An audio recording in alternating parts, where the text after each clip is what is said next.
rundown of what he wants his kingdom to look like, what these Israelite people are supposed to be like. And he gives them sometimes their laws of let me slide a little bit for you. There's laws for interrelation laws, and sometimes there are purity laws, but he does all this over the course of 10 chapters. At the end of chapter 31, beginning in chapter 32, God speaks to Moses and he says, now you go down to your people and deal with your people, because they've made a calf and are now worshiping the golden calf at the base of Mount Sinai while the storm is raging and Moses is talking to God, right? Which just doesn't seem very wise to do, but that's what they've done. And so Moses turns to God and he says, no, they're your people, and I'll go down there. God commands him to come back up the mountain. You know, at this point he's throwing his 2 tablets away on the people because he's upset. And God says, get some new tablets, come back up the mountain. Now this happens in 32 and 33. Near the end of 33, Moses does that. He gets his tablets, he comes back up the mountain, and him and God have this monologue, or I'm sorry, this conversation, and it ends with Moses saying 2 things. One, if you won't come with us, Lord, we don't want to go. Don't take us from this land into the promised land without you coming with us. And the second thing he asks for is, Lord, show me your glory. And that's where we meet in 34. It's God has said, I will show you my glory, I'll put you in the cleft of the rock, and I'll put my hand over you, and as I walk by, I'll move my hand and you will see my back. And this is what he says while he does it. And the Lord said to Moses, cut for yourself 2 tablets of stone, like first, and I will write on the tablets the words that were on the first tablets which you broke. Be ready by morning and come up in the morning to Mount Sinai, and present yourself there to me on the top of the mountain. No one shall come up with you, and let no one be seen throughout all the mountain. Let no flocks or herds graze opposite that mountain. So Moses cut 2 tablets of stone like the first, and he rose early in the morning and went up on Mount Sinai as the Lord had commanded him, and took in his hands 2 tablets of stone. Verse 5. The Lord descended in the cloud and stood with him there and proclaimed the name of the Lord. The Lord passed before him and proclaimed, the Lord, a God merciful and gracious, slow to anger, abounding in steadfast love and faithfulness, keeping steadfast love and for thousands, forgiving the iniquities and transgressions and sins, but who will by no means clear the guilty, visiting the iniquities of the father on the children and the children's children to the 3rd and the 4th generation. And Moses quickly bowed his head towards the earth and worshipped. And he said, now I have found favor in your sight, O Lord, please let the Lord go in the midst of us, for it is a stiff-necked people, and pardon our iniquities and our sins, and take for us your inheritance. A little more context, just to round out the story, is right after this, God will establish his new covenant with Israel. And from this new covenant will come the line of David, and then God will establish a covenant with David, and through his son Solomon, and through that same covenant will come Christ. This is the moment that God promises to Israel, I'm going to redeem you, and I'm going to redeem the world through Christ. And he does it first by declaring who God is. And so what I want to do tonight is I want to walk through each of these attributes of God. And I want to relate them to ourselves and to God. And I want to learn to apply those attributes to our lives. Okay? Now, for ease of this is where we're at. And these are the attributes that I found. Everybody read that? Anybody? Do I need to move it? Cool. The first attribute is God's name. And before I tell you kind of what I see, I want to open the floor for each one of these attributes, and I want to ask you guys, what does this attribute mean to you? And how do you think it could be applied to our lives? So if anybody has any comments on that, if not, I can start us on this one and go to the next one. We'll do the next one. The Lord, I see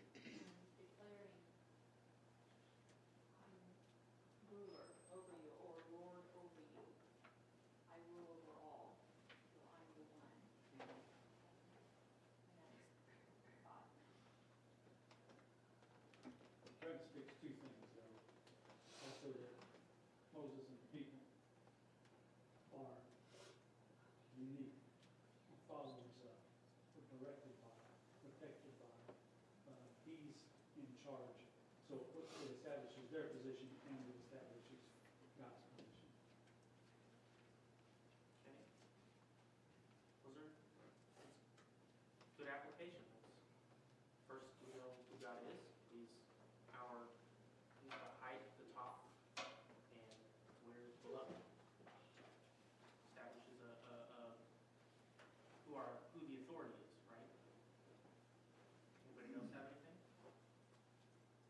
Another word that you'll see used a lot in the Bible is the word master. And the word master is very similar to Lord. It's, if God is Lord over your life, then He is your master. And if you are under His authority, then you obey the master. You become obedient to that master. And so when I look at the Lord, I like to think of Him as my master that I follow and obey. Okay.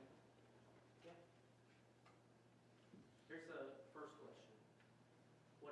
So God starts with His name. He starts, the Lord. Now, in Hebrew speak, instead of having words like great, greater, greatest, they would do repetition. So when in Isaiah, when the angel stands and he sees God and he falls to the ground and he says, holy, holy, holy, he's not just saying holy, holy, holy. He's saying holy, holier, holiest. And he's proclaiming who God is. He's not just holy. He's not just holier. He's the holiest. Right? It's the same thing with God repeating His name, which means that this is important to Him. He's emphasizing this name. Right? What does that tell us about God? What does it mean for His name to be important to Him? And what does it mean for us that His name is important to Him? And these are the type of questions I want to ask and I want us to think about.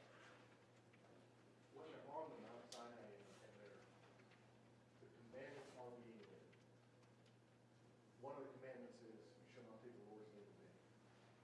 But to do the opposite of that, which is to carry the Lord's name with meaning and purpose, would be what Moses is doing here.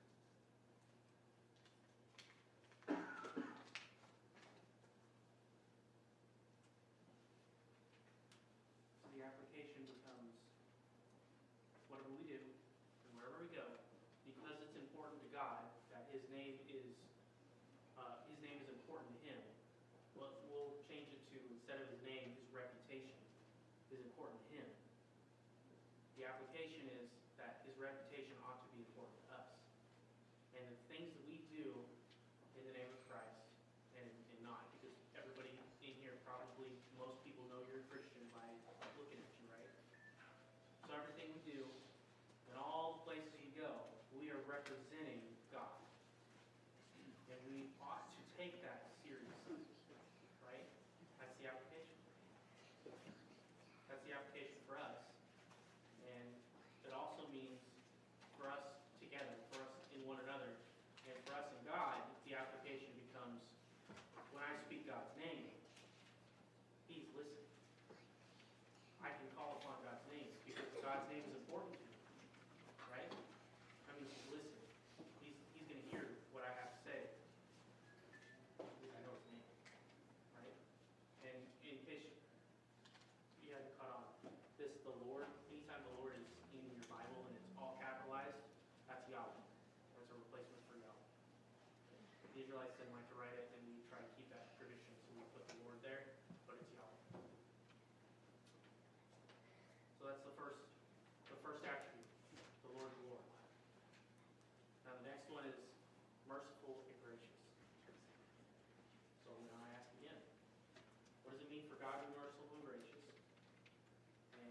rude, but it says the Lord's merciful to them. And he wants us to show that kind of mercy to unthankful, to the evil. And gracious, that goes, to me, the graciousness goes beyond just plain kindness. To me, it's above and beyond the graciousness, or, I don't know that one. It's okay if you can't define, I can't. but we know that Christ is, by Christ's grace, we're saved, right? Yes. So we know vaguely what grace is. May I finish it? And for, yes. May I finish it? So when I think of mercy, I think of what we deserve punishment-wise, right? So God gives us mercy. We deserve punishment, but He gave His Son to give us mercy. But when I think of grace, you go to somebody's house and they're gracious to you. They've given you a gift, like they've given you food, water, stuff like that. So it has nothing to do with the punishment, but He's given the gift of salvation, right? He's given us the spiritual gifts. He's given us stuff that, regardless of all the mercy and all that, because of the punishment, grace is above and beyond, and it's a gift. It's everything that He's gifting beyond that. So I look at them as two different categories. Let's apply that, right? Can I- So, yeah. go ahead. When the Jews were in Egypt, Moses, let's say Moses was mercy, and he took them out of bondage, out of slavery. He led them out of God's land. And Joshua was grace, and he led them into the promised land. If you liken that to our own personal life, Jesus Christ paid the price. It was mercy for debt that we owed, and He takes us from sin. He frees us from the slavery of sin, from the cost of sin. The Holy Spirit comes in to take us to a place where we're part of the kingdom of God. So we can start experiencing that relationship with God, directly with God. And that's a likeness of grace.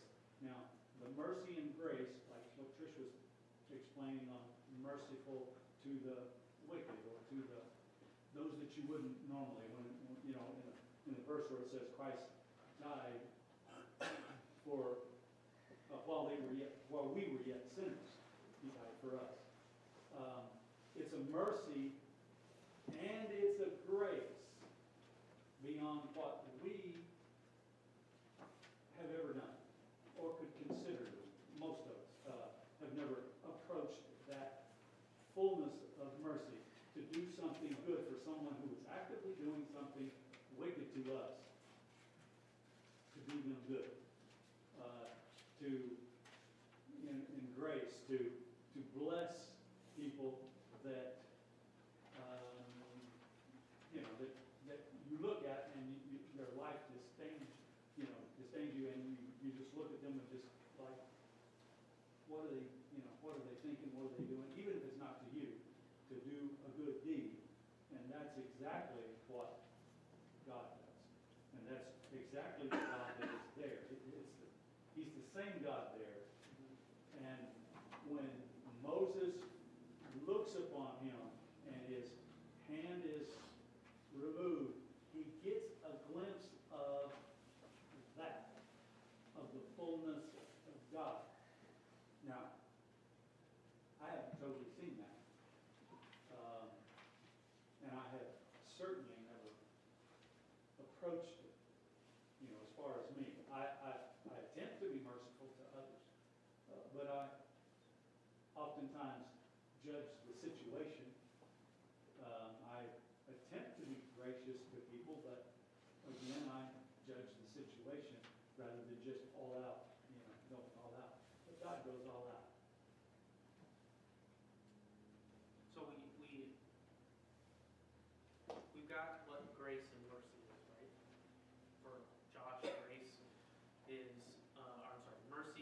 something to annul a debt owed, right? It's a method of forgiving debt. And grace is something given to someone who doesn't deserve it, but also hasn't earned anything else.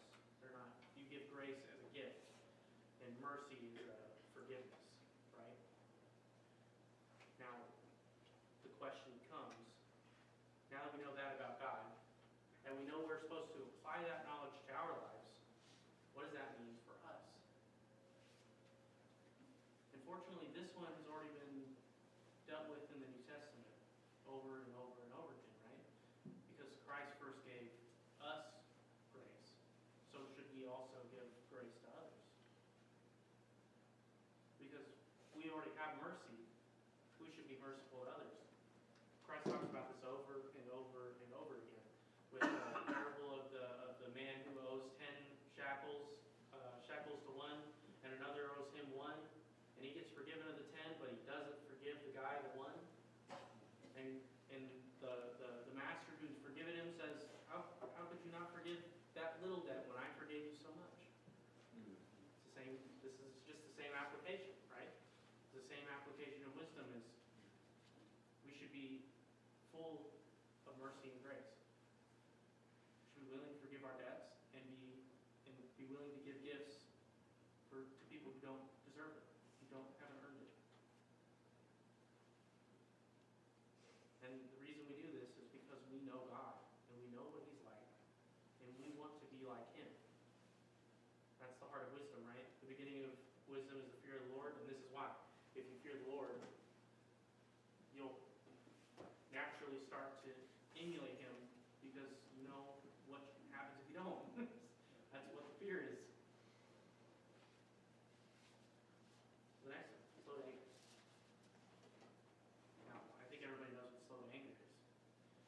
And it's no coincidence that I picked this verse for two reasons. One was this describes God from Himself.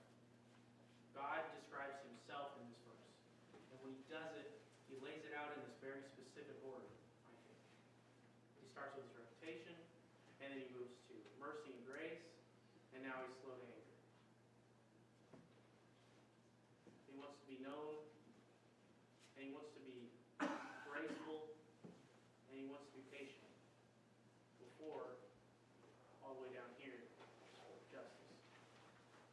Right? He prefers mercy over justice. Yeah. Slow to anger. God is patient. And because He's patient, that means we also ought to be patient, right?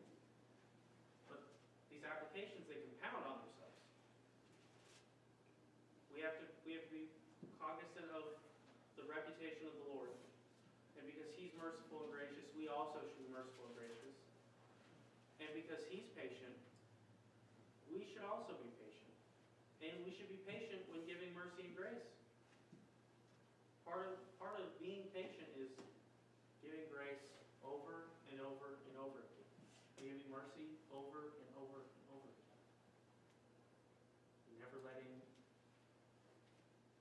Never committing to this justice, because justice isn't ours, right? It's the Lord's. Does anybody have anything to say about slow to anger and how it might apply? Yeah, I was thinking, with being gracious, it's, forgiving others. And there's a scripture that talks about forgive, even if they wrong you, 409 times a day, 70 times 7. And someone's not going to do something that many times in a day, but the Lord's saying no matter what, forgive. You have to be slow to anger. That's patience toward the person. Where that would apply, just be slow to anger. And that's not easy either. Because, maybe once or twice, or ready to just give up on someone, or 3 times, or whatever, but He's saying even 490 times in a day, if they ask you to forgive them, do so. And that, to me, that slow to anger is patience. It's something that's been over many, many, many years. So the slow to anger with the Israelites, years and years and years, and why in the world is He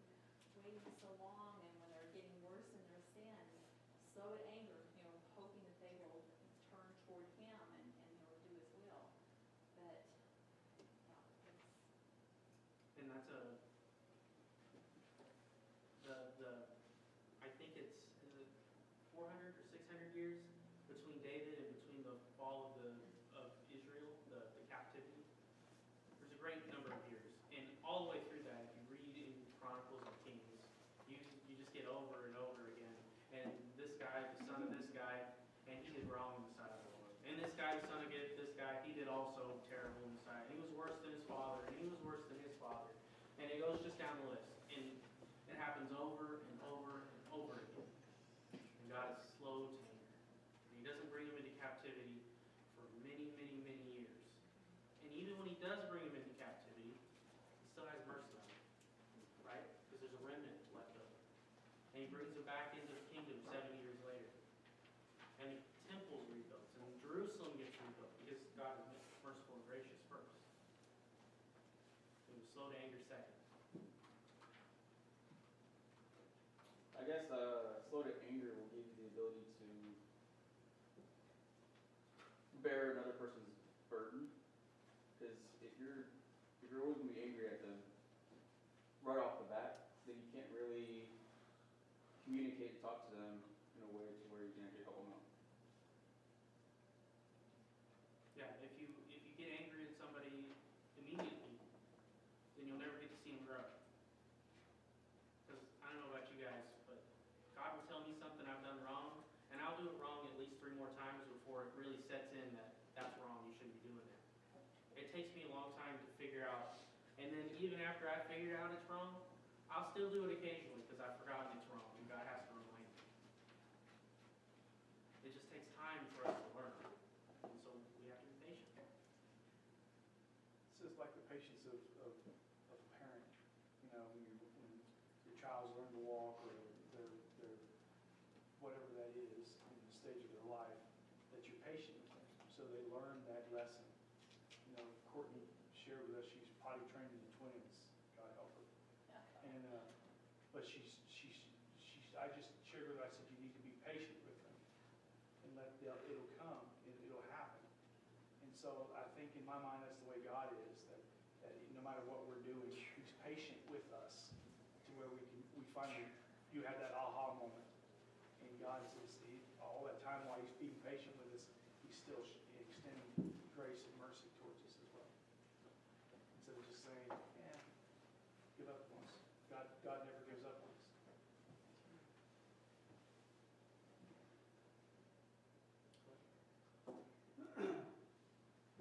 When I think of slow to anger, I would like to use a little illustration. We've got a circle drive. Sometimes people pull in it and then they decide to back out. And if someone pulls in it and then backs back out, they can possibly hit my mailbox across the street.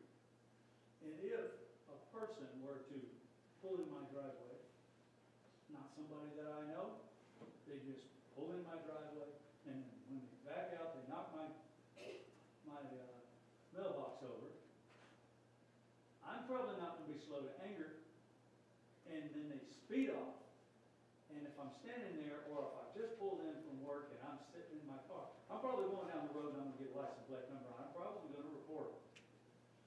However, I'm not God, and that's quick to anger. That situation has not happened, okay? I'm just using it as an illustration. If it did happen, and I think most of us can identify with a situation where if somebody does something that they have no respect or regard for you and your property, that you might report them. Now, if my son, Joshua back here, were to come in and pull in there and back out and not realize he knocked it over, I'm not going to, he drives down the road, pulls in his, I'm not going to run down, that's my son. I have a different view of him. And I'm not going to run down there and get his license plate number and call it in. I'm not going to do that. I'm going to be slow to anger. Now Josh says, I can get away with it. No, I'm going to be slow to anger because he means something to me. Everyone means something to God. And that's, I believe, why he's slow to anger. There's a second part, that if somebody in the car knocks my mailbox over, they have affected my world. I've got to get that, I've got to go out there, dig it up, re-secure it. Yeah, I've got some work ahead of me. If we do anything, we do not cause God a problem. He is God. He doesn't really need my praise. I need to see him for who he is, and I'm the one that gains from seeing him and praising him. It is good for me to praise him. So anything that I do, or any situation that I'm in, I'm not affecting God in the same way that people here on earth can affect me. If somebody's on their phone and I'm getting upset because I'm behind them, stuck in the traffic, and they're on their phone and I can see their phone glowing at their face and they're going 40 miles an hour in a 65, I'm getting a little bit upset. They're slowing me down. They're affecting me. They're causing me a problem. But when we do things, we're not causing God for himself a problem. Now, he looks down and he sees that we're causing other people problems at times, and he has every right to, and he does on occasion, yank our chain and alter our world to reroute things and help us out. Sometimes he doesn't, and I wish he would, even for me. But sometimes I do things that I wish he would derail what I'm doing and get me back on track. But slow to anger, it's his nature. He's not affected in the same way by things that take place as we perceive that we are. Here's a question for you. 1,000 years from now, when we're living in the new millennium, in the new kingdom, the new Jerusalem's come out of the sky. Are you going to ask me if it matters where my mailbox is? Yeah. It's not going to matter. And I think that's probably why God gets to be slow to anger, because he's looking 1,000 years from now, that little petty thing that somebody did to me ain't going to mean that much. It's not going to be that big a deal. Now, that doesn't mean that there's not stuff that might matter 1,000 years from now. But the vast majority of what we deal with day to day, day in and day out, probably won't make that much difference. And if you think about it that way, it's a whole lot easier to say, oh well. At least it is for me. I don't know about you guys. And it's not always easier. Sometimes it is a little more like, oh, you sorry individual. I wish I could do to you what you did to me. Is that everything we got for patience? A prime example of slow to anger would be Jesus. Whenever you read the story of Jesus and how he was persecuted all the way to the cross, talk about slow to anger. I mean, my goodness, and that example for us to try and follow is a great example, because in the flesh, when we get angry, a lot of times we will do or say something that we normally would not do or say. And in your anger, you will hurt people, and you will do things, maybe even sinful things, in your anger. And then after it's all over and you think about what happened, then you're coming to God and saying, Lord, forgive me, what have I done? So anger, especially whenever it gets out of control, anger can really have an effect when you're walking with God. And I believe that when we look at Jesus, it's an ultimate example of how we should handle anger. Are we capable of handling anger like Jesus did? That's a good question. Should be. We should be, yes.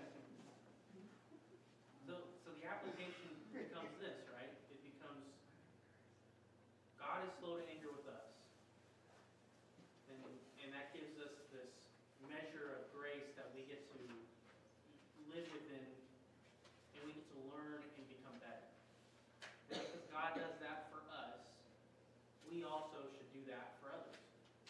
And we should be slow to anger with people simply because they're probably doing the same thing we're doing. They're trying to get better, and we're all sinful, and we all fall short. But God is slow to anger with us, and so we should be slow to anger with other people. We should be patient. And that's the wisdom, right? So it's applying what I know about God to myself and changing my actions based on that knowledge. That means that Pastor he said Sunday, nobody asked for patience because they don't want what it takes to get it. But we're supposed to. We're supposed to ask for patience because that's what it takes. All right, you first. I already have. It's not working. Be patient. Pray for it. Pray for it. I've been praying for it. It's still not working. Go ahead and fast for it. And come back and talk to me about it. You get it? Last time I prayed for patience, I got married.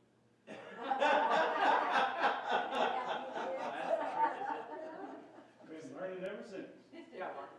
I was just gonna say, I think part of patience, because it's harder to say because sometimes when you say wisdom, people can think you just mean like intelligent, like knows a lot of stuff. But I think all of you guys know better than that. But I think someone who has wisdom, and God has all wisdom, it's easier for that person to be more patient, if that makes sense. Because if you understand what's going on, it's just like Pastor said, when you understand what's actually happening, it's like one time when Chloe was a baby, like this really made me understand babies. Because I understood kids because I taught kids a long time, but I didn't understand babies. So when I had my first baby, she was crying, and I didn't know why she was crying. Normally, I could just give her a bottle and she's good, right? Or have her, I know she was either wet, dirty, or a bottle. And I was like, it's one of those three. And it was none of those things. And I was like, she's just crying for no reason. And then I figured out why she was crying. I actually figured it out. And I was like, oh my gosh, she cries for a reason. And then after that, instead of getting, because I started to get mad at her, I was like, you're just crying for no reason, baby. You're just, you know how you do that? And after, no, none of y'all do that. Y'all are holy. No. But I didn't say it like that. But There's two altars up there. But I'll be on one side, But- you be on the other. after I figured out that she was crying for a reason, I was like, I got this epiphany. All babies cry for a reason. We just have to figure out what the reason is. And that made me patient from then on with her. I never jumped, even if she started crying. I was more in a detective mode instead of a, why are you crying? I was more like thinking, why are you crying? You know what I'm saying? Yeah. So if we know why, it's just like, if husband or wife, and man knows that when wife is pregnant, her hormones are all over the place. If we didn't know that, then we'd be like freaking out. You know what I'm saying? But because we know that, we go, oh, hey, she's pregnant. She's pregnant. You know what I'm saying? She can do whatever she wants. Yes, ma'am. Let me do the blah. It's easy to do that when you understand what's happening. Yeah. When you don't understand what's happening, it's easy to go, oh. Yeah, and sometimes application is as simple as knowing why we're doing it. It's sometimes that easy. It's not always that easy. There are some things that God asks us to do that I do, and I don't know why. I don't know why I do it, but God asked me to, so that's what we do. And I won't say which one, but Grandma knows which one it was.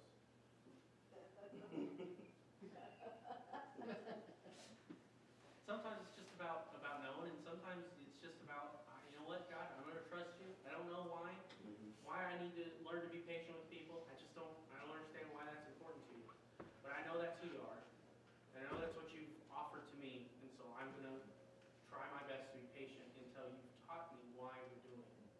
God will teach you. He'll show you. And if you don't, you'll go ahead eventually, and then it'll all be made clear. Number 4, full of steadfast love. Full of steadfast love. Now, I've paired these as best I can to make 5 points. And each one of them, I think, go together. The Lord, merciful and gracious, to me, that is one unit. God gives us both, but it's one piece. And full of steadfast love and faithfulness, which is the other part of that. Steadfast love and faithfulness, I forgot the second part, is one piece. It's not full of steadfast love and faithfulness. There's one idea that the English just doesn't have a word for it, unfortunately. Now, you guys know this love in Greek, the agape love. This is this brotherly, committed love.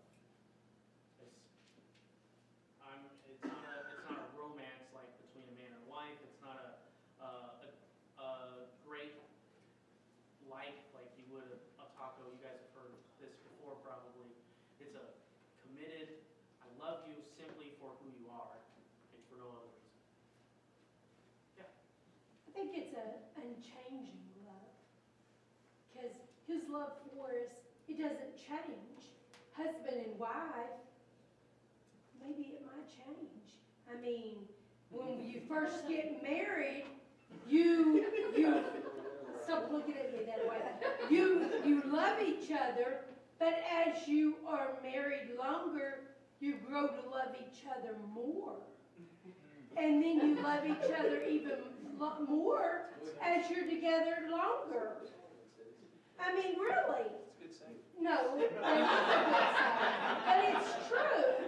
Because when you first get married, I mean, sometimes you haven't known each other that long.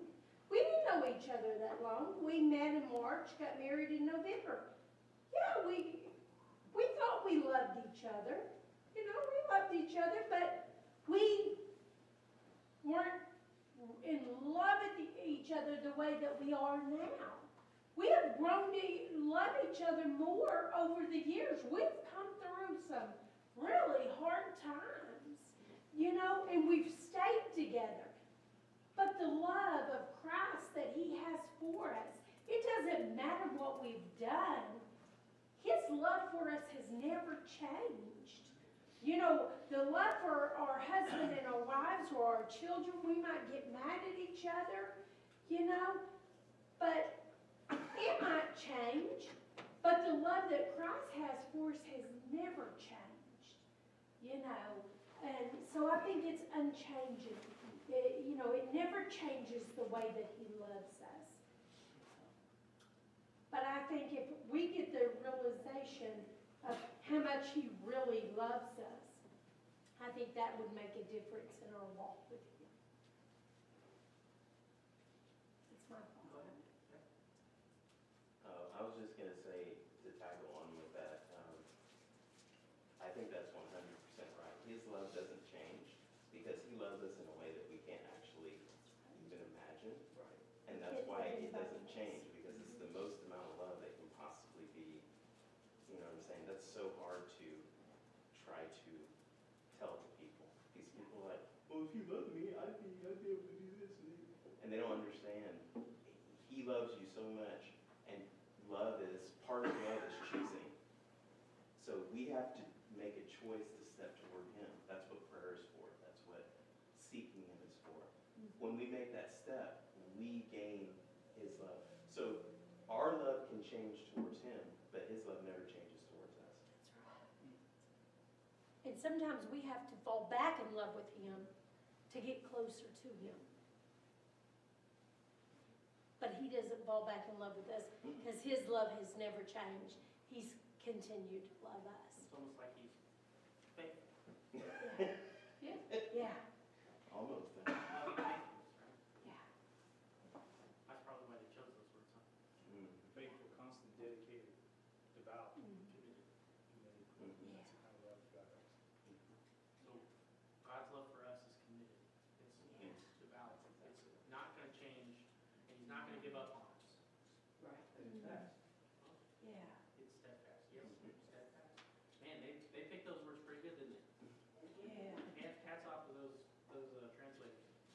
way smarter than I am.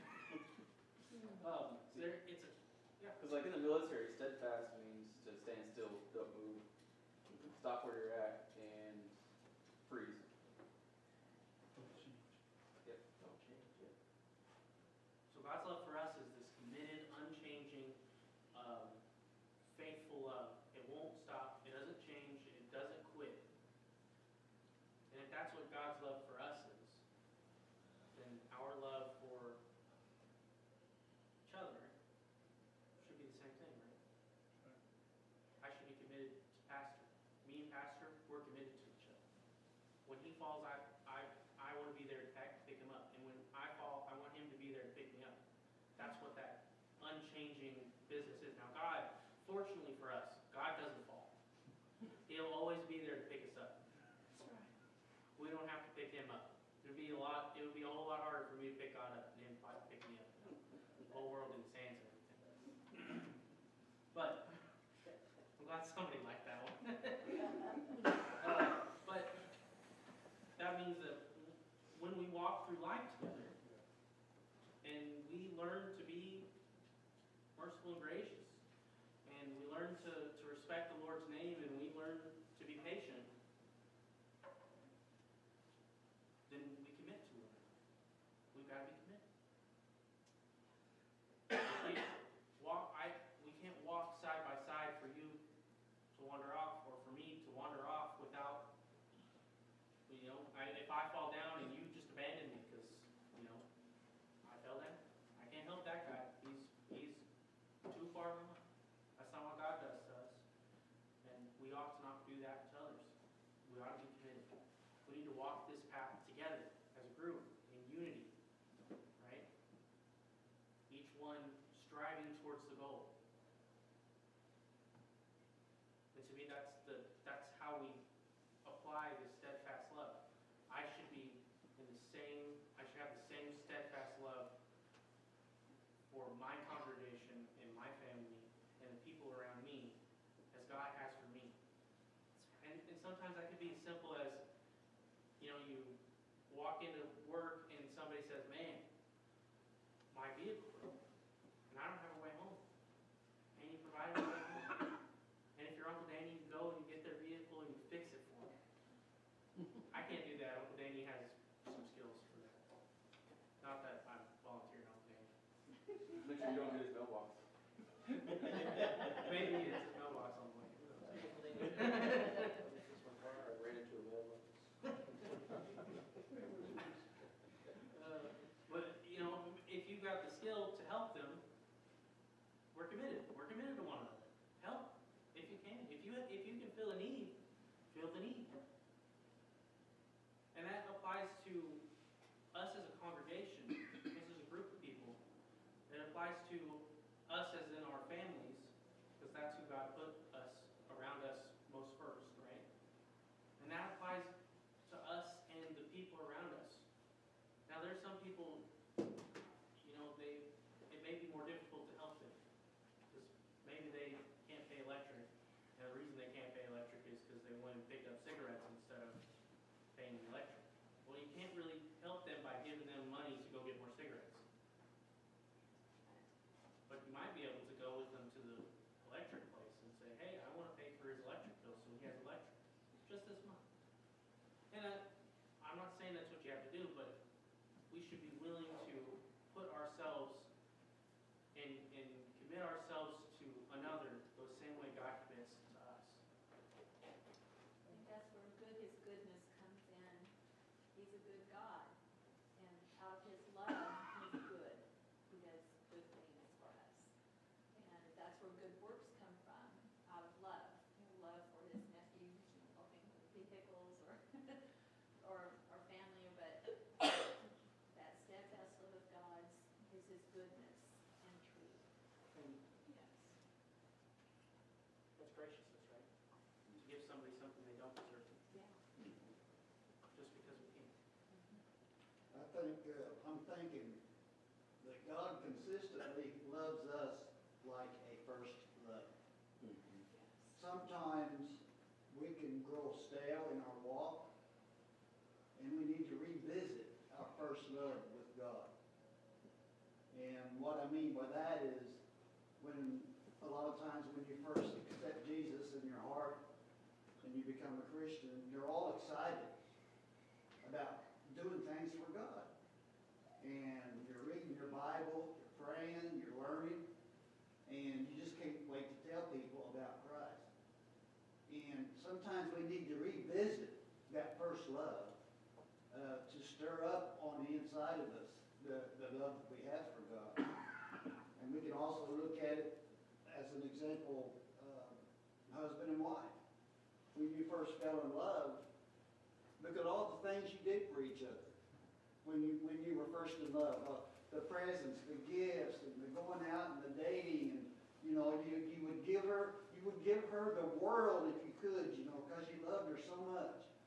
Well, sometimes we need to go back to our first love and reignite that love that we should have for God, because there are times, and we're all guilty of it, there are times where our walk can grow stale, and I'm just, but to think about how God loves us, He loves us consistently every second of the day like a first love.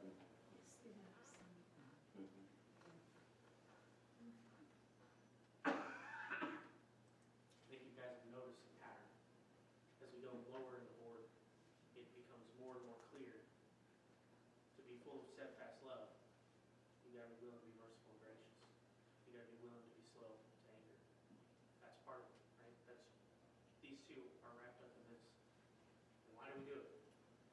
Because we know who God is. Because we know Yahweh, and we know what He's like. And you know what He's like to me, and I know what I should be to others. All of these attributes, they look to me at first unrelated. Yeah, we should be merciful and gracious. And that's this path over here takes us to mercy and grace. And then slow to anger, so we gotta work on patience over here. And then full of no, they compound on each other. If you're full of steadfast love, but you're fast to anger, you're gonna have a hard time. People aren't gonna like you too much. Because one second you'll be really, really mad at them. And then the next second, you'll act like it never happened. Because you've still got that steadfast love. You're still committed to them. But not everybody's like that. Just schizophrenic. Yeah, you look unhinged sometimes. If you're, full of this steadfast love and slow to anger, but you don't have no mercy and no grace, I'm not angry with you, but you're not getting away with that. That doesn't seem very, very kind. It doesn't seem full of love, right? Each one compounds on itself. And as we go through these, and as you think about other attributes, God and Christ, and us living in relations with each other in the new kingdom, right? As you think about these attributes, they should build and build and build until you get a picture of not only who God is, but who we ought to be. Right? We're all called to wisdom. All of us are called to wisdom. It's part of the thing that made the 10 virgins, the 5 who make it into heaven are the wise ones. They're not the fools. And if we're all called to wisdom, and we're all called to apply these particular attributes time and time again, then we should all try to be patient. As hard as that is. And let me tell you, I asked for patience a long time ago, and God has very, very, very painstakingly, slowly given me a very small amount. Maybe that's the patience. Huh? Maybe you need patience to get patience. I'm working on it. Another thing that I think of merciful is that ultimately our mission is to be more like Jesus, right? So, in essence, it allows us to still obtain the prize even though we make mistakes. Like, what I'm trying to say is, like, if it wasn't for mercifulness, whatever, and we knew that we were condemned to hell no matter what we do, you think we would actually have the free will to actually be like Jesus, even though we knew we were going to go to hell anyways? You know what I mean? Yeah. So are you saying weren't for God's mercy and grace, but if it were on my merit that I go to heaven, if I had all my lifetime to develop myself to the point where I am like Christ, I have succeeded and I have made it, now I am full of mercy and grace, and I'm slow to anger, and I'm full of steadfast love, and I deal out justice just as God would, then I can make it. But then I view my life, and unless I'm like the guy that says, I'm full of steadfast love, and I'm not slow to anger, and I'm not merciful and gracious, he's just got things mixed up in his head, because he's not full of steadfast love either. He doesn't have any of the other things. But if we're grading ourselves, and we can see that we haven't made it, and if there were no mercy and grace of Jesus Christ, if he wasn't going to cover the cost, then yeah, we'd be hopeless. I think we would all be able to see that I'm 62 years old. I think I should be further along than this. And I don't see a way of living long enough to get there. I just don't see it. And I would have to, at some point say, it's not possible. To get from here to there is not possible, because from where I started and where I'm at now, I've only gone such a little bitty ways that I can't get the rest of the way. There's not enough time. I feel you on that. I want to.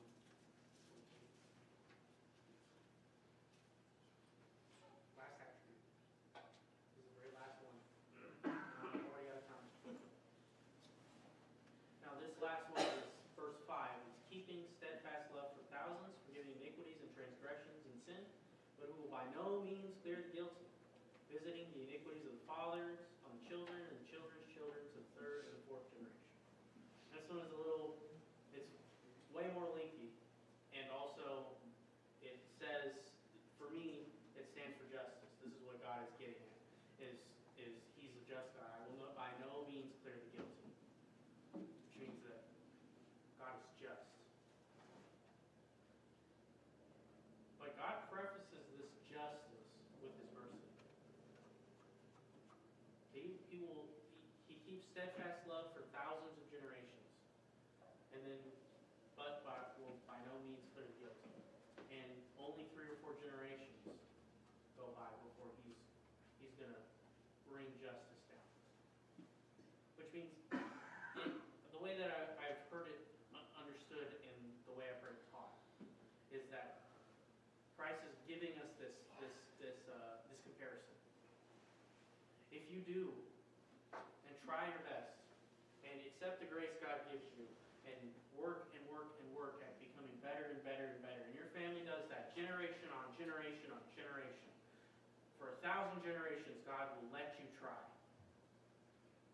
He'll let you keep trying. He'll give you grace upon grace upon grace for 1,000 generations. But if your family, if you, starting with you and then your children and their children, if generation after generation you guys rebuke God and you say to God, I want nothing to do with you, and you wipe your hands clean, I'm not going to try to be like God, and I'm not going to be good, God won't let that continue. He won't let you and your family ruin his good world. Generation after generation after generation. His grace is astoundingly long. 1,000 generations have not gone by yet. So if you started from Adam, and from Adam to now, it's not been 1,000 generations. But God won't let the guilty, won't let the people who choose not to accept his grace continue day after day after day making a muck of the world. He's going to bring justice to those people.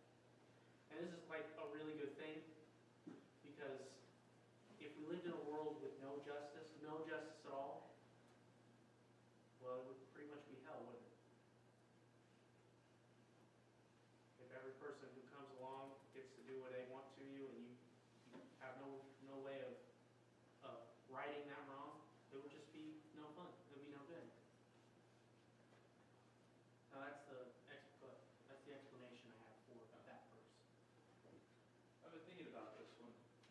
that last line, I underlined it in my Bible, and that will by no means clear the guilty is underlined. And I think of justice when Jesus was on, a perfect justice, when Jesus was on the cross. And he's, basically, you could say he's surrounded by the guilty. And on one hand, and it doesn't say what their crime was. And in my mind, I'm like, they could have been a murderer. And I know we have kids in here. So I'm going to be careful what I say next, but you can connect the dots. But it could have been somebody who led a child astray. Think of the worst thing that you can think of, and they were dying for whatever they did. So it had to have been bad, right? It wasn't no petty crime back then. And I think of the justice that, and it could have been to the other guy too, had he responded in the manner that he ought to, right? Because forgiveness was for both of them, but only one of them defended. And you could say accepted Jesus for who he was. And I see that perfect justice that God gave by his Son into that mercy, into that full of steadfast love, into that slow of anger by the example that he gave through Jesus of what justice is involved in. I am Lord, I am merciful, I am gracious, I am slow to anger, I am full of steadfast love. And he explained all of it on that cross, talking to a man who did not deserve mercy, who did not deserve grace, which he said, I'll meet you in paradise. He was about to receive grace when he met Jesus later that day, or whenever. That's all I have to say. Makes for an interesting picture to me. God is merciful and gracious first, and he's second slow to anger, and he's third full of this steadfast love. He's committed to it. And if all of those fail, if all of those attributes fail him, and he gets to the end of the road and you have committed against him, I'm against you. God is just. But God isn't going to bring justice to me, right? Because Christ has already taken that. He's already taken that path. And I'm covered under Christ. I'm already covered under his first, the very most important attribute of God, his mercy, his grace. And because I have mercy and grace, and because God is slow to anger, and because God is committed to me, I don't have to be under his justice anymore. I get to be free. I get to be free. Free to do as God asked me, free to become more like him. I don't think that's right. Aren't we still under justice? We're just under the intervention of Jesus, We're covered by mercy. Covered by grace. which means what we'll get in heaven is exactly justice, but through grace, right? Yeah. Yeah. Okay. Okay, It's justice on both sides. It's justice, on the cross it was justice without Jesus and with Jesus. For one man who didn't receive him, God was just. He was condemned already. And for the other man who accepted Jesus, he was just because he accepted mercy. I see. Okay. Yeah, you're right. I think I bungled that, what I was saying, but what I mean to say is God's justice is it's the lowest on his totem pole. If he can, he's going to give you mercy, and he's going to be patient with you, and he's going to stay in his love for you. But if that mercy fails, then he will bring justice on you. He's going to bring justice on us anyways, but we're covered under the grace, so we don't have to deal with the consequences of that justice. Christ has already done it. So you're summation of this portion of scripture is that we're supposed to live by the example of God the Father, right? Which means we should also be giving out justice when appropriate. But in order to get to justice, you have to be full of steadfast love. In order to get to steadfast love, you have to be slow to anger. In order to get to slow to anger, you have to be merciful and gracious. In order to be merciful and gracious, you have to know the Lord. I disagree. I think that it starts off with what we are not. We're not the Lord. Right? We're supposed to be merciful and gracious. We're supposed to be slow to anger. We're supposed to be full of steadfast love. But then at the end, he caps it off. Is the word. He's justice. Right. He can't take up the mantle at the beginning. He can't take up the mantle at the end. Yeah, but there are prophets that do just that. They divvy out justice. In the name of God. God gives you the authority. If the prophet themselves don't give you out the justice, No, God it's gives them the God authority gives that to them. to choose that. To get, he didn't give us the authority of justice. Right? Then Christ never talks about me going and doling out justice to calling she-bears on all those people who called me bald, you know? Go ahead, Mark. Can you say- Well, we're talking about the same thing though, aren't we? God gives us the authority to cast out demons. That is justice, technically. And he gives us the incentive and the example to be all of those things listed on the board, but we never make it to the end. Maybe you do, I don't know, I haven't thought about it. We practice justice in portions of our life according to scripture, such as being a parent.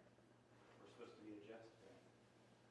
So when a kid wrongs or sins, we have to punish them. We ought not to punish them because they're annoying, right? Right. I agree. You gotta be just. What's going on, Mark? Oh, I was just saying, so there's like personal justice, there's,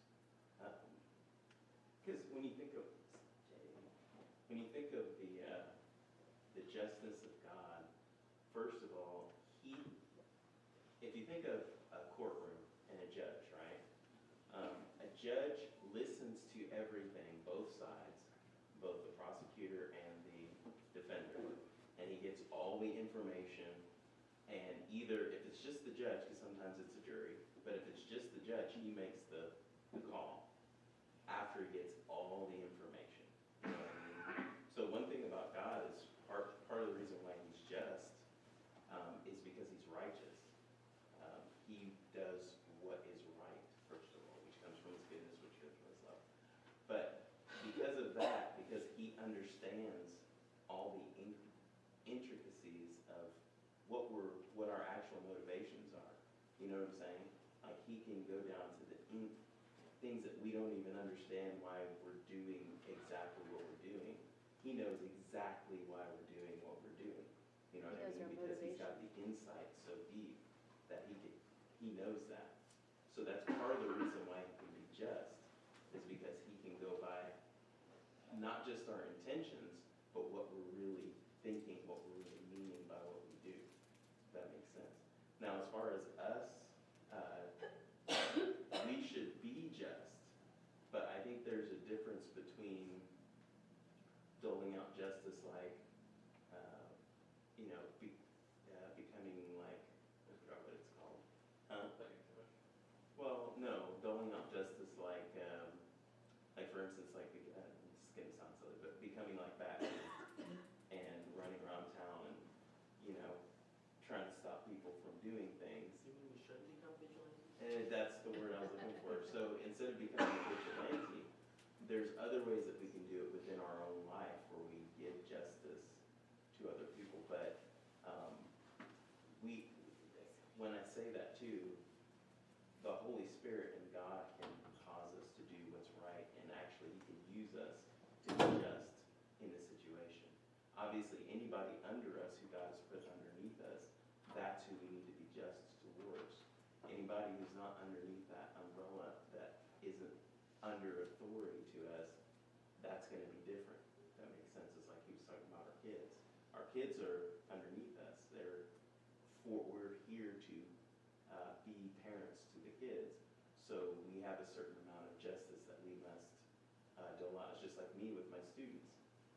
I'm the authority over my students. So there's a certain amount of justice that I dole out to the students if it's needed. So it's kind of the same I idea. think we're talking about two different things here. I think that there is an earthly and a heavenly justice. You know, it's written, you know, vengeance is mine, saith the Lord, right? If you carry on doling out vengeance, one, you may not have the perspective to do that to adequately call it justice.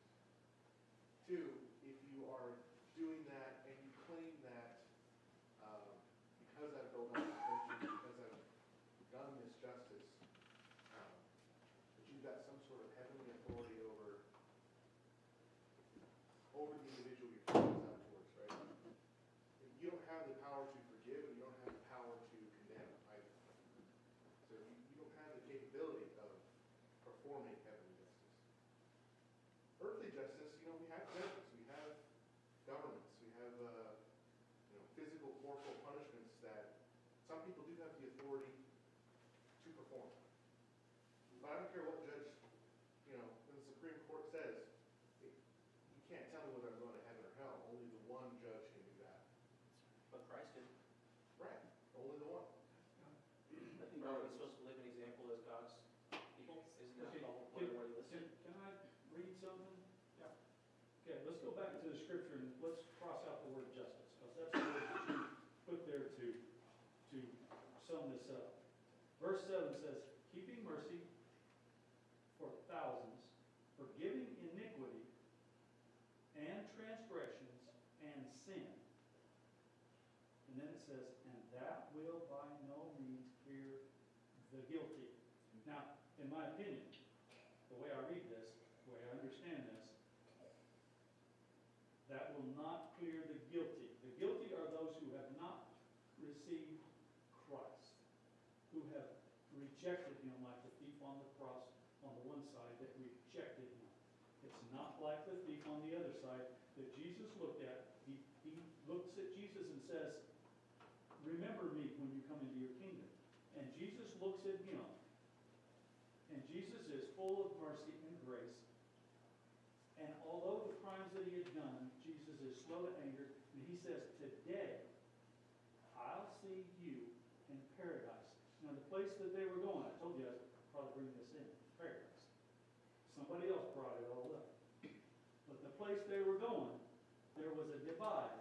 One place was full of torment, and the other place was called paradise, where Abraham was. He was going to see Jesus Christ in paradise. Jesus said it, and he said it's going to be today. It was fixing to be right away. Now, the verse goes on. Now, that's the guilty and the not guilty. It says, visiting the iniquities of the fathers upon the children. This is God does this. And upon the children's children unto the third and the fourth generation. So justice doesn't cover that. It's God's justice. But I think the word justice, we were focusing too much on it, and it was, I think, We lost confusing things. But when we say that we are to, now, there's a time when we will have developed enough, hopefully, if I understand the scriptures right, that there's going to be a 1,000-year reign where we will be kings and priests ruling with Christ, and we may be the ones that dole out justice or that kind of stuff. But we will have God's character. It will be perfected at that time. Right now, we're not to stand in the place of God and dole out justice to people. The way when I was studying for this and the way that I applied this particular justice to my own life was that in all things we should delight in when justice is done to the best of our abilities. And we should deal with other people fairly and without favoritism. And those are the two ways that I came up with understanding justice. For me, justice, I'm not over people. I don't have authority over anybody, not at work, not at home. I'm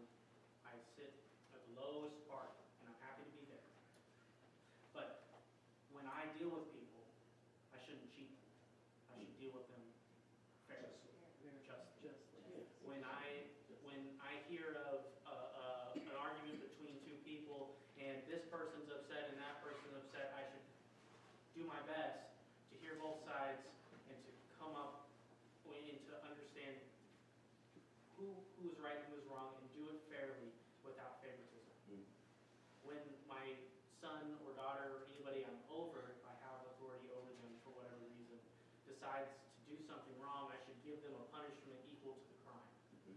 I should be just when I give them that punishment. And when I give them that punishment, I should be just to the other kids. If they were to do the same thing, they should get a same measure of punishment, right? That's the way I interpret it, and that's the way God deals with all of us. So we are doing that justice. Yeah, there's When we a have Well, authority, justice and responsibility are different when we have authority over people, but we're not, If you're not dealing with them justly, then it's not justice. It's vengeance or cruelty or whatever other attribute you want to put on there. But the list, if you look at the way it goes down, if you're not having all those other attributes, if you don't do it, if you don't know who God is and you don't do it according to the way God would do it, merciful and graceful, slow to anger, full of steadfast love, then it's not justice, right? Well, at the end of the day, this list is not our list. Right. It's This a, is God's attributes of God. it's a series of examples. I have a If we don't, scripture, if we don't live like that, let me say. it covers this. Can I read it, just one verse? Yeah. It's Micah, chapter 6, verse 8. It says, "He has shown you, O man, what is good. And what does the Lord require of you? But to do justly, to love mercy, and to walk humbly with your God."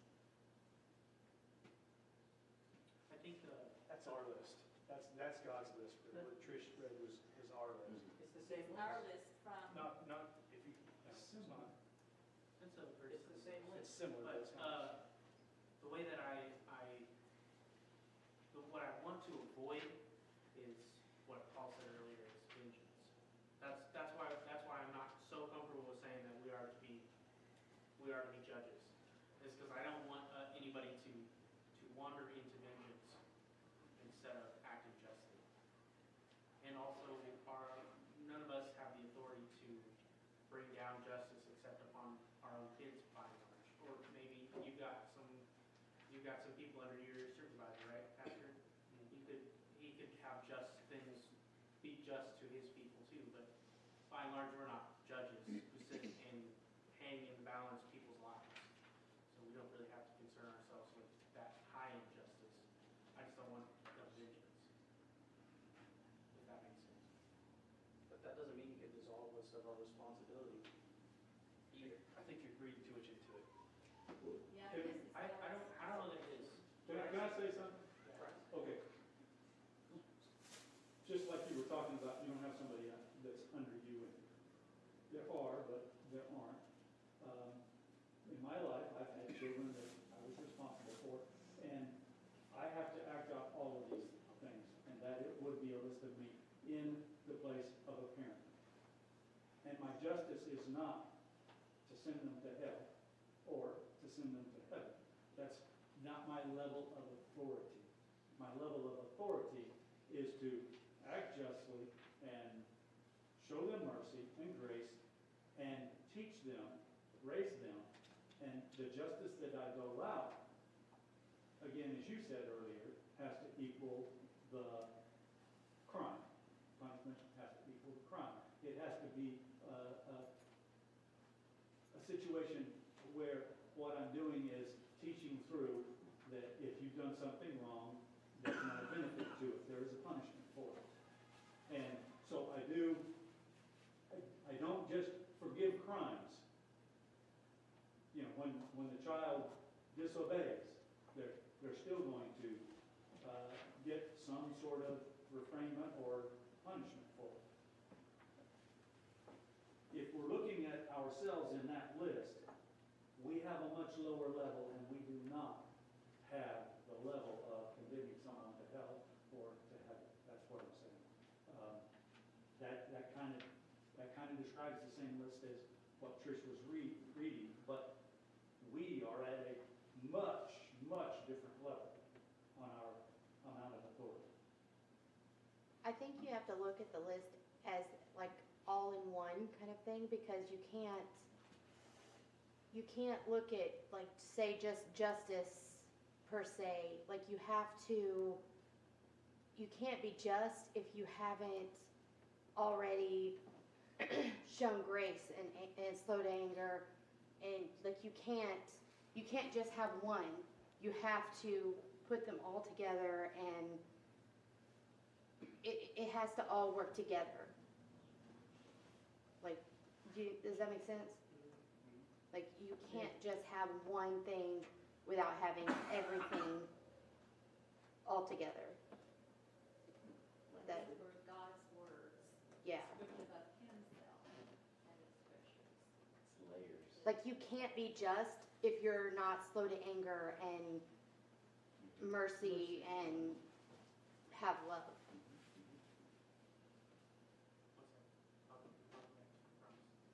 What are you getting at? Me? Yes. Why, what I'm asking is this a list of things that we are supposed to live by? Is this the example set by God the Father that we are supposed to seek to obtain? Or live in such a way that He is able to bless us that way, or we do those things? Because all those gifts come from God, right? We all agree? All of that would come from God the Father? So is that something we're supposed to be? Or is that exclusively the list of what God is and not for us? Because it can't be, we do the first four, but we don't do the fifth. That doesn't make any sense. You're right. And I think what I'm advocating is for each of these attributes, there's an application to our own lives that because we know who God is, we will do these other things and we will learn to do these other things. So yes, I think that there is a place for justice. I just don't think it's a, Well, I think the I don't key want- thing, I'm sorry. I don't want to get, I don't want it to get confused with more, I don't want us to be more than just, right? You know what I'm saying? Well, if it becomes more than that, then it's sin. Yeah. But we're not talking about slipping into sinfulness of full of steadfast love. Then we just know it's not steadfast love, right?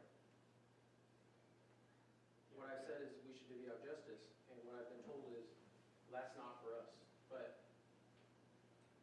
yeah, if we're divvying out justice, that's not just, then it's not justice. It's sin. Well, and again, we're getting lost in the sauce with the word justice. Read it again. Keeping mercy for thousands, forgiving iniquity and transgression and sin, by no means clearing the guilty, visiting the iniquity of the fathers upon the children and the children's children to the third and the fourth generation. We are not capable of any of that. I can't keep mercy for thousands. Not I can't forgive the iniquity and transgression and sin. I can't clear the guilty. I can't condemn the guilty either. It's not a list we live by. It's God. Correct. This is exclusively what God is. And we hope that God develops some of his character in us through our lives. If he doesn't develop some of that, he's probably not working that way. Yeah. I think we Oh, can. wait, let me go to Josh first. Oh, sorry. Josh was so patiently waiting. You ever been handed something on a silver platter? Probably not. No. Silver's hard to come by these days, isn't it?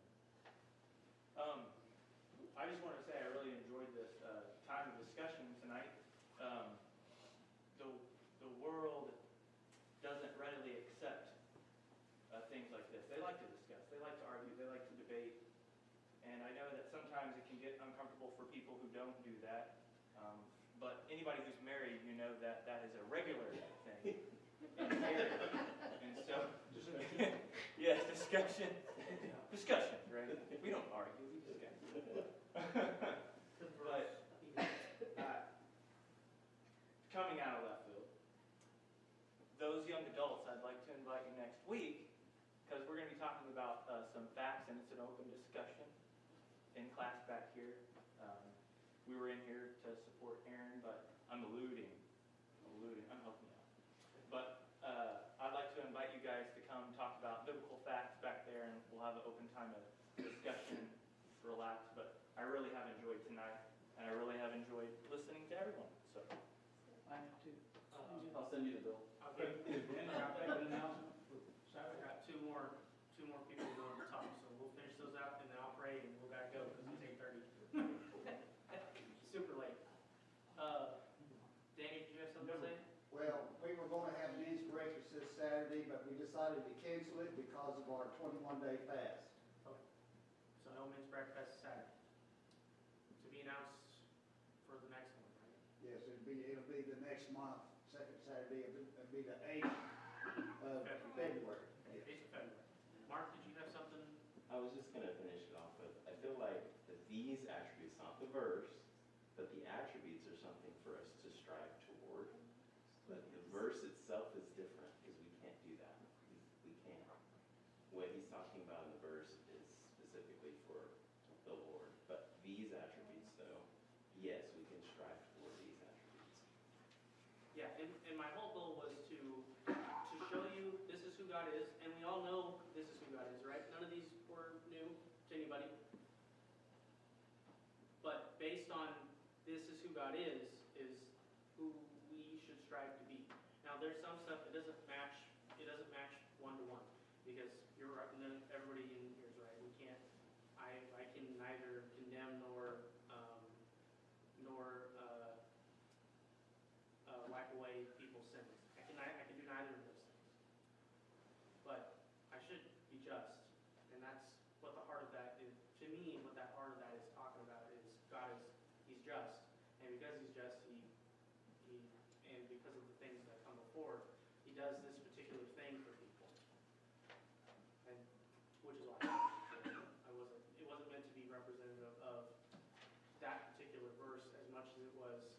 I'm reading and understanding who God is, and I'm trying to take from who God is and make myself more like Him.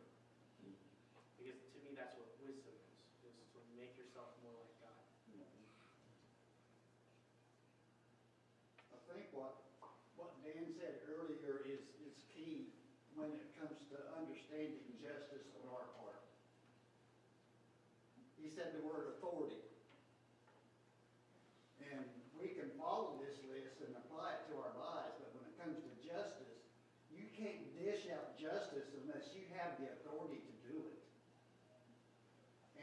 And we have, God gives us authority, or we have authority on the job, or you have authority in the law of the land, and you can dish out that justice because you have that authority. But if you don't have that authority, then you can't dish out that justice. And so the word authority is key when it comes to justice. God's justice was most often and always because of sinful things, because of sin and wrongdoing. Because, like, take the children of Israel, for example, continually doing what opposite of what God told them to do, or turning their back and losing faith in God. So then He would dish out justice on them and correct them with that justice. And so, but He had that authority to do that. We don't have that authority. We don't have authority to judge somebody about whether they're going to go to heaven or go to hell, or whether, we can't dish out justice on them because of their life. We don't have God's authority. But we do have earthly authority to dish out justice. Like this gentleman right here said, there's an earthly authority and there's a heavenly authority or justice. And so the heavenly justice is dished out because of wrongdoing and sinful things. And that's what God mostly did, is when He dished out justice. It was done for correction. And so our authority here on earth is things such as on the job, earthly authority. But the authority that God had, we don't have that authority. We can't really do that. And so, but justice, there's an earthly justice and there's a heavenly justice. And so there's a big difference between the two. Anyway, that's my take.